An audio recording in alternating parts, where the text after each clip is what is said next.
Hello everyone, আবারও হাজির হয়ে গেলাম নতুন একটা রেসিপি নিয়ে। বৃষ্টির দিনে এক কাপ চায়ের সাথে যদি গরম গরম এরকম এক প্লেট সিঙ্গাড়া থাকে তাহলে বিকালের আড্ডা তো জাস্ট জমে যাবে। চলো আজ আমি বানাবো সিঙ্গাড়া। এখানে আমি প্রথমে কেটে নিয়েছি ছোট ছোট করে আলু, ভালো করে ধুয়ে নিয়েছি। এরপর অন্যদিকে আমি প্রথমে ভেজে নেব বাদামগুলো আমি বেশ লাল লাল করে ভেজে নেব। তো বাদামগুলো ভাজা হয়ে গেছে, এখানে আমি তুলে নেব। এরপর ওই তেলের মধ্যে আমি দিয়ে দেবো গোটা ধনেটাকে আমি বেশ ভালো করে লাল লাল করে ভেজে নেব।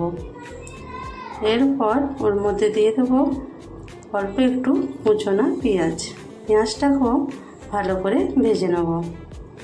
এরপর ওর মধ্যে দিয়ে দেবো যে যেমন ঝাল খাও সেই হিসাবে কাঁচা লঙ্কা কুচিটা দিয়ে আবারও একবার ভেজে নেব। এরপর দিয়ে দিলাম গ্রেট করে রাখা আদাটা দিয়ে আবারও একবার নেড়ে চেড়ে নেব। এরপর এর মধ্যে দিয়ে দিলাম ছোট ছোট করে কেটে রাখা আলুগুলো দিয়ে এর সঙ্গে ভালো করে একটু ভাজা করতে হবে।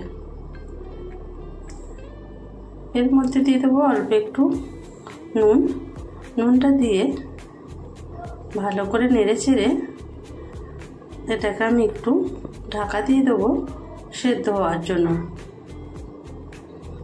এর মধ্যে আমি কোনো রকম জল ব্যবহার করব না, ঢাকা দিয়েই আমি এটাকে সেদ্ধ করব। তো দেখো ঢাকাটা খুলে নিয়েছি, অনেকটাই সেদ্ধ হয়ে গেছে।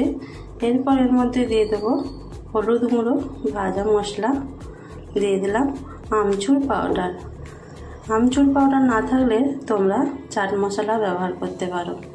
তো এই মশলাগুলো দিয়ে আমি ভালো করে একবার মিশিয়ে নেব।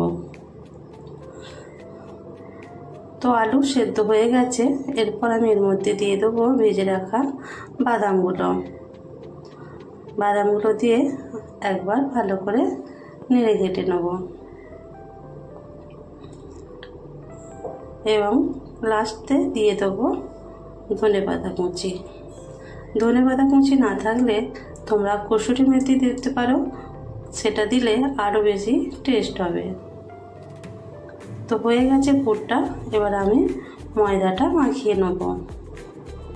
ময়দার মধ্যে দিয়ে দিলাম নুন, আর দিয়ে দেবো অল্প একটু চিনি, নুন, আর দিয়ে দেবো কালো জিরে, দিয়ে দেবো জোয়ান। সব কিছুকে আমি এবার ভালো করে মাখিয়ে নেব।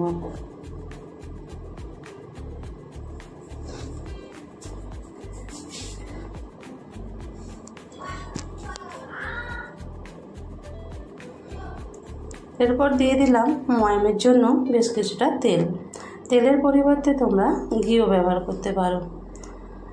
এবার ভালো করে ময়ামটার সঙ্গে মাখিয়ে নিতে হবে। ময়ামটা মাখিয়ে আমি এবার ময়দাটা মাখিয়ে নেব অল্প অল্প জল দিয়ে। ময়দাটা মাখিয়ে আমি কিছুক্ষণ ঢাকা দিয়ে রেখে দেবো। তো ঢাকনাটা খুলে আবার একবার আমি ময়দাটা অল্প একটু মাখিয়ে নেব। এটা মাখানো হয়ে গেলে এ থেকে আমি যেভাবে লেচি কাটি লুচির, সেইভাবে ছোট ছোট লেচিগুলো কেটে নেব। এরপর আমি একটা বেলে দেখাচ্ছি।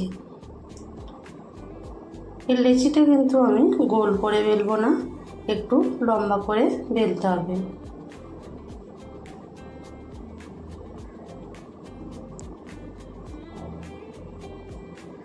তো এইভাবে আমি দেখো লম্বা করে বেলে নিলাম।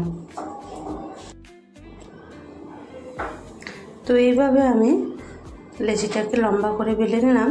এবার মাঝ বরাবর এইভাবে কেটে নেব।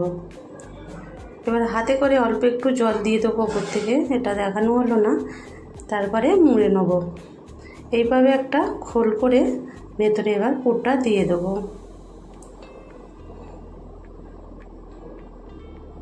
পুরটা দিয়ে সাইড দিয়ে দিকেও আবারও একটু জলে করে দিলাম। জল দিয়ে মুড়লে জিনিসটা খুলবে না। তো দেখো এইভাবে বানিয়ে নিলাম সিঙ্গারা। এইভাবে আমি সব সিঙ্গারাগুলোকে বানিয়ে নেব। তো এইভাবে আমি কয়েকটা সিঙ্গারা বানিয়ে নিলাম, এগুলো এবার ভেজে নেব।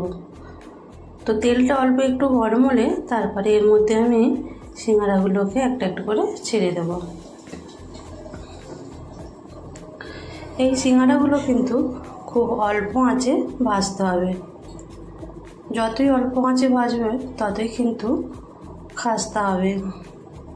তো একদিকটা একটু হয়ে গেছে, আমি এবার উল্টো দিকটা উল্টে দেবো।